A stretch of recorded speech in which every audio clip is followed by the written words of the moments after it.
તંત્રની કચેરીઓ દ્વારા કર્મચારીઓ, શિક્ષકો તથા વિદ્યાર્થીઓ દ્વારા માળિયા શહેરમાં તિરંગા યાત્રા દેશભક્તિના માહોલ સાથે નીકળી. દેશભક્તિના ગીતો, શહીદો અમર રહો જેવા સૂત્રો સાથે નીકળી યાત્રા 100 ફૂટ લાંબો તિરંગો બન્યો લોકોનું આકર્ષણ.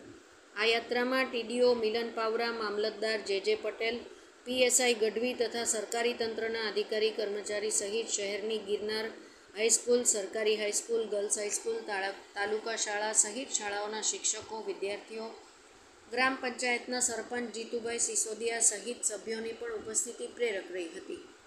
ત્યારે 14મી ઓગસ્ટથી જ સમગ્ર માળિયાહાટીના શહેર 15 ઓગસ્ટ સ્વતંત્રતા પર્વનો ઉમંગ જોવા મળી રહ્યો છે. રિપોર્ટર વિનોદ બી રૂજાતલા.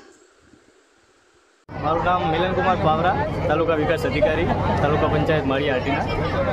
78માં સ્વાતંત્ર્ય પર્વની ઉજવણી ખાતે એક દરેકના જે જીવનમાં અને દરેકના દિલમાં દેશભક્તિનો જે છે એક રાગ જાગે અને તમામને એક દેશભક્તિ માટેનો એક અહેસાસ તમામના મનમાં જે ઊભો થાય એ માટે થઈ અને આજે માળિયા શહેરની અંદર અમે રેલવે સ્ટેશનથી બસ સ્ટેન્ડ સુધી એક તિરંગા યાત્રાનું આયોજન કરેલ હતી, જેમાં માળિયાની તમામ સ્કૂલો તેમજ વહીવટીતંત્ર, મામલતદાર કચેરી શ્રી, અમારા તાલુકા પંચાયત, હેલ્થ કચેરી તેમજ તમામ પોલીસના જવાનો સાથે અને એક યાત્રાનું અમે આયોજન કરેલ અને તમામ લોકોએ, ગ્રામજનોએ પણ એક સારા ઉત્સાહથી આ યાત્રા સંપૂર્ણ કરેલ.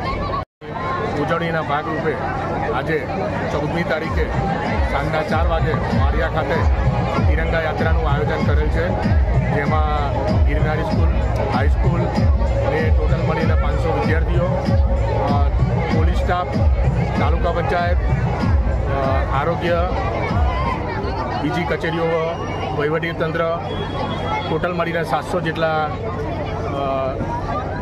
ભાગ લીધેલ છે અને રેલવે સ્ટેશનથી બસ સ્ટેન્ડ સુધી યાત્રાનું આયોજન કરેલ છે.